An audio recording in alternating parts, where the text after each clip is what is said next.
Psalm 61 and reading from verse 1. Hear my cry, O God, listen to my prayer. From the end of the earth I call to you when my heart is faint. Lead me to the rock that is higher than I, for you have been my refuge, a strong tower against the enemy. Let me dwell in your tent forever. Let me take refuge under the shelter of your wings. For you, O God, have heard my vows. You have given me the heritage of those who fear your name. Prolong the life of the king. May his years endure to all generations. May he be enthroned forever before God. Appoint steadfast love and faithfulness to watch over him. So will I ever sing praises to your name as I perform my vows day after day. Amen. This is God's word. On our first Sunday on holiday, we travelled to Black Forest Christian Fellowship. It's connected to Black Forest Academy, which is a large boarding school for missionary children. And we'd heard that there was an English-speaking fellowship that met there in the Black Forest. It's in a beautiful little town called Candern, right down in the south of the Black Forest region. The previous week to our being there on the Sunday, there had been a fire in the town, which we'd heard someone on the campsite talking about, and then we heard a little more about it that morning at church. You say, well, who do you call when there's a fire? Who would you call if you were in Candern and there'd been a fire? Well, you would call the fire station, except that the fire was at the fire station. Here's the fire station now. They had these pictures of flames along the fronts of the doors, but you can see covered over where there had been real flames that had caused a lot of damage there in the fire station. So who do you call when there's a fire at the fire station? The pastor that morning in Black Forest Christian Fellowship, he spoke on Psalm 62. We read there where David is under attack and he feels like a leaning wall. He feels like a tottering fence. He's on the point of collapse. He's in a real crisis situation. And I was listening to what was being preached, as I hope you are this morning as well. But I was also thinking about these three psalms together, Psalm 61, 62 and 63. They're royal psalms, but they're like royal emergency psalms, royal 999 psalms. They're psalms where David is in crises. Psalm 61, David's heart feels faint. In Psalm 62, where he feels like a leaning wall and a tottering fence, his soul is waiting. In Psalm 63, his soul is thirsty, where he feels like he's in a dry and a weary land. And yet, David is the Lord's anointed. David is God's main man in Israel. David is the one through whom God is working out his purposes. So you could say that if David is in crises, then it's like a fire at the fire station. The one who should be representing and leading and delivering. In these psalms we see he's in need of deliverance himself. It can be like that for us too, can't it?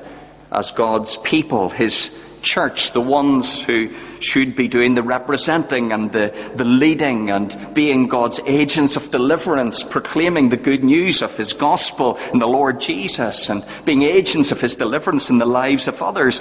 And yet there are times when we too are in need of deliverance ourselves, perhaps desperately so. Times when we feel faint and far from God, like David in Psalm 61. Times when we feel like tottering fences and leaning walls on the point of collapse. Times when our souls are thirsty and we feel like we're in a dry and a weary land. Times when we are in crisis. Christians in crisis. It's like a fire at the fire station. So who do you call when there's a fire at the fire station? This morning we're going to begin by listening in to David's 999 call. You know the way sometimes in court they play a recording of a 999 call that was made in a time of crisis. And it's very revealing about the emotions that were involved in that situation and how desperate the situation was. This is a little bit like listening into a 999 call in Psalm 61. I'm going to ask some questions as we go through. Firstly, who does he call? Who does David call? Secondly, why does he call? What's the situation? Thirdly, what does he call for? What's he most in need of?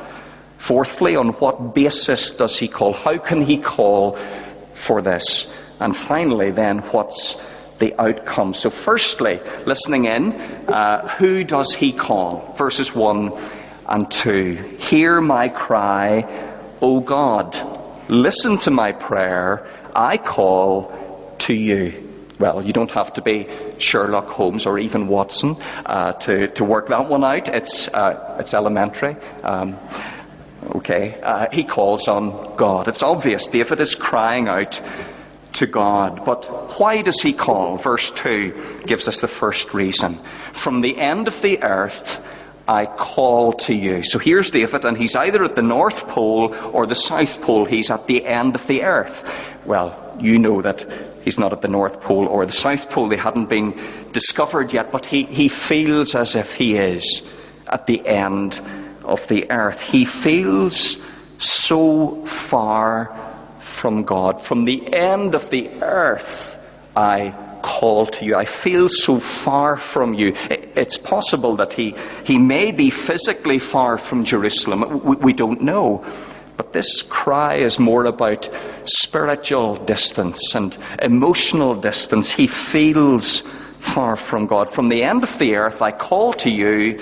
Reason number 2 for him calling, when my heart is faint. This feeling of being far from God, it's probably both caused by and then compounded by a weariness, a debilitating weariness, a despair, a really deep despair. He describes it as his heart being faint. We think of our bodies being faint and exhausted and weary. And that may be the case here for David as well. But right to the core of his being, he feels weary and exhausted and despairing.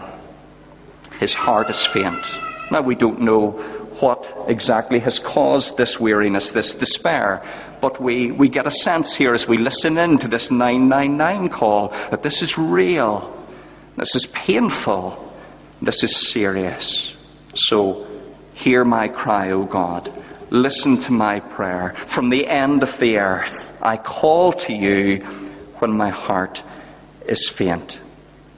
But what does he call for in this situation of feeling far from God and feeling weary and despairing?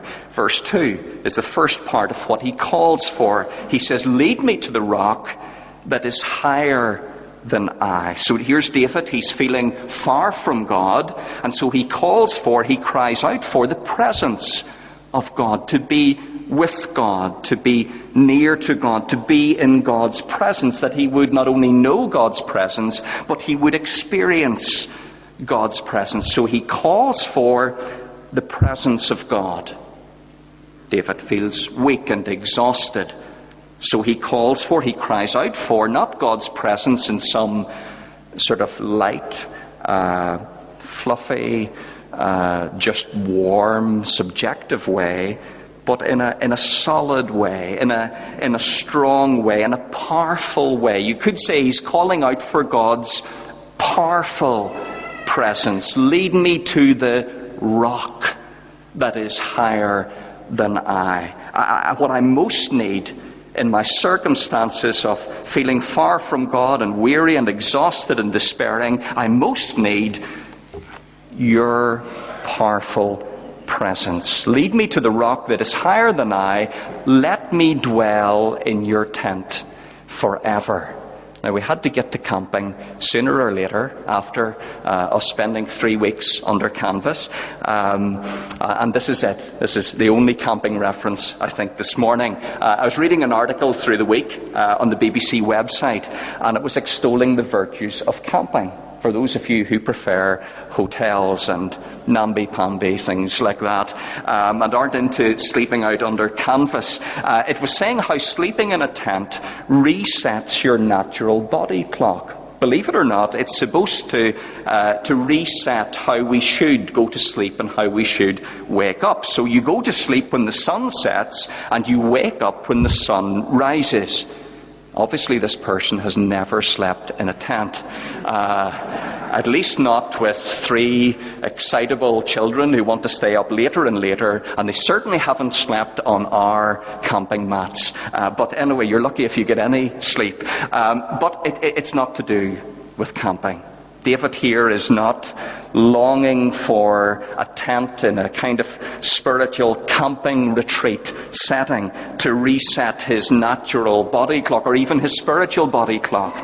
No, the tent he has in mind here has to be the tabernacle. We're thinking about God's presence, God's powerful presence, and he longs to dwell in God's tent. He's thinking about the tabernacle where God tabernacled amongst his people. The tabernacle where God came to dwell in the midst of his people. The tabernacle was the symbol that represented the reality of God's powerful presence with his people. And yet David here, he's not just longing to be at such a place as the tabernacle. He longs to be in this place of God's powerful presence. And he doesn't just want to be there for a day or for a few days or a week. He longs to be there forever. He longs to live there, to dwell in God's tent forever. Forever to be surrounded and engulfed by God's powerful presence. Lead me to the rock that's higher than I. Let me dwell in your tent forever. Let me take refuge under the shelter of your wings. So here's David, and he pictures God as his great feathered friend, and he just wants to snuggle up under his wings and feel warm. I don't think that's the picture here. If we follow the direction of the psalm, think about it for a moment. He begins with the rock, and then the refuge, the strong tower, the tent. Can you see he's moving closer? He's going deeper. And then the wings, from the tent to the wings. I think the direction is taking us symbolically right inside the tabernacle, right inside to the place of God's powerful presence, right into the most holy place, there where the Ark of the Covenant was set, topped off by the mercy seat and overshadowed by the cherubim. Their great wings were said to stretch, almost touching either side of the chamber, 30 feet in span, sheltering over the mercy seat, right in this place of God's most holy presence. It was a special place. It was a powerful place. This is where God spoke to Moses from in Exodus 25. It said he spoke from above the mercy seat, the top of the Ark of the Covenant. This is where God appeared to Moses in Leviticus 16 in a cloud over the mercy seat. It says between the cherubim.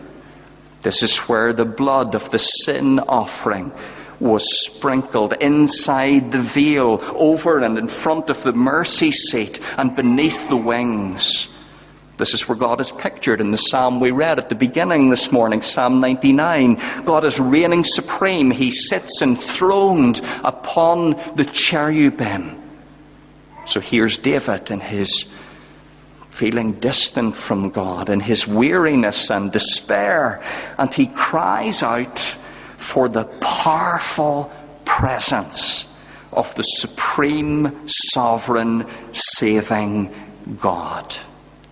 You say, well, how can he call for that? What right has he to expect that he will know and experience the powerful presence of God? In other words, on what basis can he possibly call for this. You need a basis, don't you, if you're going to call for something or ask for something. So if our car had broken down in the middle of some autobahn, there'd been absolutely no point and no basis for me to call the AA, because I'm not a member of the AA. I think I got free membership of the RAC with the car, but thankfully I didn't have to call them. But I couldn't call the AA because there's no basis. I have no relationship with them. There's no contract between me and the AA that would give me any basis to call them and expect that they would help me. So if I did call on them without any basis, well, they would be within their rights to tell me to go and get lost.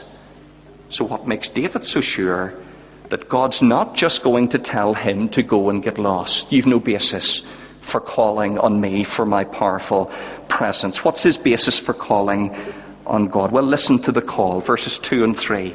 He gives us two reasons for his call. Lead me to the rock that's higher than I, for you have been my refuge, a strong tower against the enemy. So the first part of his basis for calling is experience. David's saying, I've been here before. I've called before, and from experience I know that you heard me, you answered, you didn't let me down, you proved true. I've experienced the reality of your powerful presence in the past, and so on that basis I'm calling to you. Experience. But not just on the basis of experience. If we keep listening, verses 4 and 5, let me dwell in your tent forever. Let me take refuge under the shelter of your wings. For you, O God, have heard my vows. You have given me the heritage of those who fear your name. Now, what exactly does David mean here? He says, you have heard my vows. Is he saying, you owe me, God? I've made vows to you, and so now when I call on you, you owe me because of the vows I've made. No, absolutely not. God's dealings with David are all of grace. And so in that context, it's in gracious covenant relationship that David's saying, you're committed to me. You're committed to me. You've entered into covenant relationship with me. You have heard. You have given. On your gracious initiative and your gracious initiative alone, you have entered into covenant relationship with me. And you've sealed it with promises.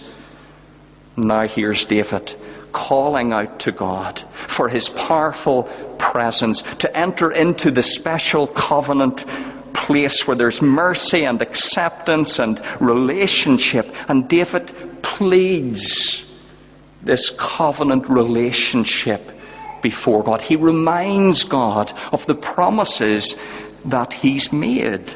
And that's why he's saying here in verse 6, prolong the life of the king. May his years endure to all generations. May he be enthroned forever before God. What had God promised him?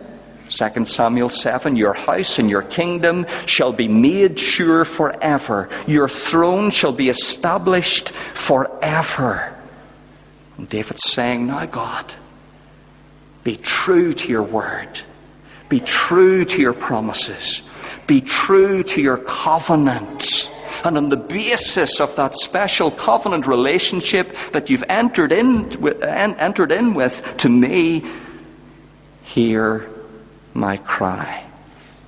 So David calls not in a kind of carefree hope, like, pulling petals from a daisy.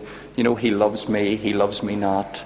I'm not sure if I'm going to know his presence. I might. No, there's a confidence. Yes, from experience. It's happened before. But from this solid covenant relationship basis, and all that God has promised him, the heritage that he has given him, he's saying, now, I know you're faithful, and I know you'll be true. And so he calls on God for his powerful presence. And what's the outcome? Verse 8. So will I ever sing praises to your name as I perform my vows day after day. In such a short psalm, it's almost a surprise that so soon, after the distance and the despair, there's this praise and this serving. You see the movement of the psalm. If you just take these 8 verses, we go from far to near. We go from so low to high. We go from despair to confidence, and we go from crying to singing. At the end of the psalm, no longer faint, no longer feeling far from God, now knowing and experiencing the reality of God's powerful presence. Well, good for David. But I'm not David. And you're not David. So what about us? So many times in our lives, we feel faint. I'm talking to believers this morning. Maybe even today.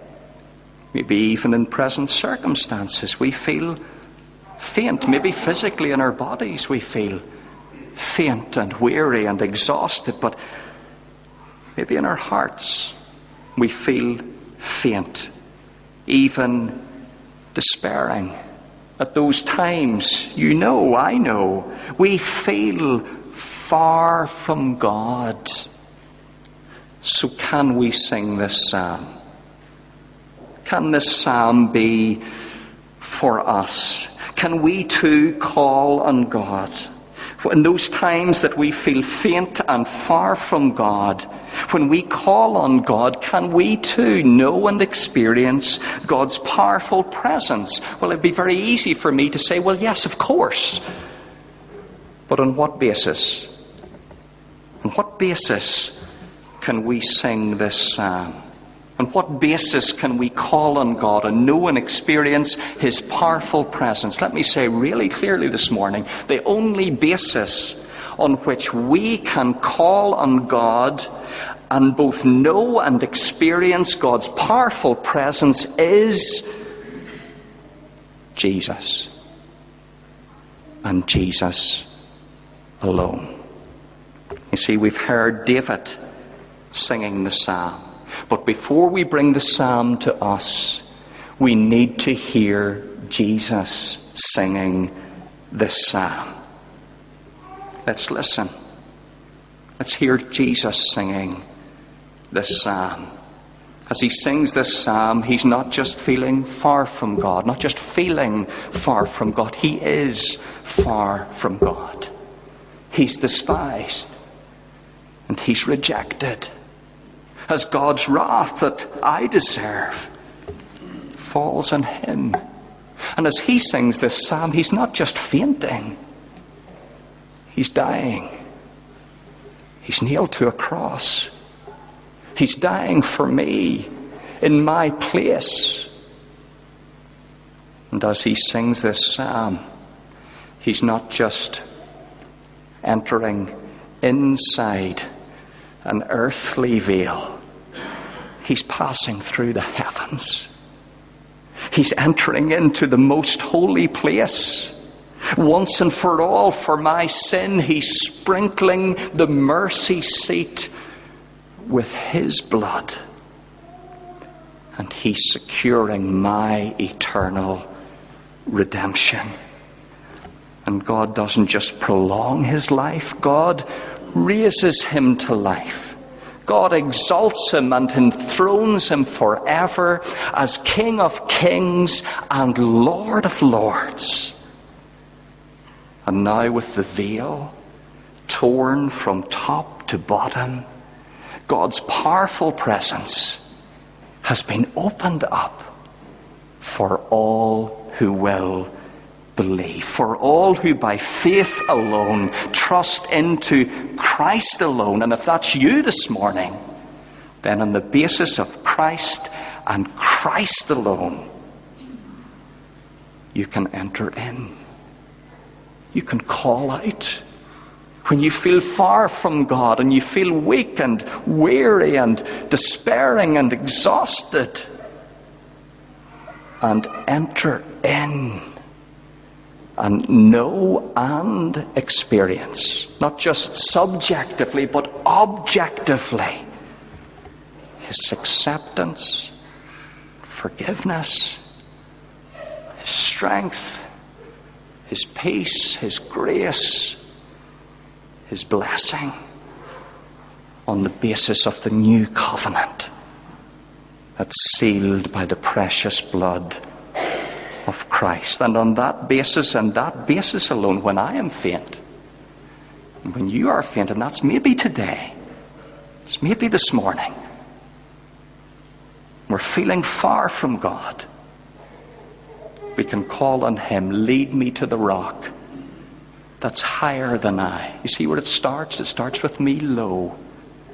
It starts with me exhausted and despairing and deeply, deeply humbled when I can do nothing to help myself.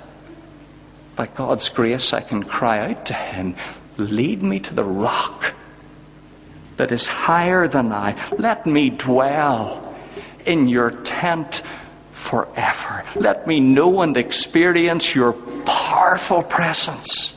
Let me take refuge under the shelter of your wings, where the blood has been sprinkled and the mercy seat, and there's forgiveness and acceptance and strength and grace and relationship. And when I call on him, I can truly know and experience that powerful presence under the shelter of his wings, submitting to his rule, hearing his word, being sustained by him, strengthened by him, empowered by his Spirit. And as the psalm ends, it reminds us that we too, in knowing his powerful presence, we too can again sing his praises and serve him with joy day after day. Oh, safe to the rock that is higher than I, my soul in its conflicts and sorrows would fly. So sinful, so weary, but thine would I be. Thou blessed rock of ages, I'm hiding in thee. Let's pray.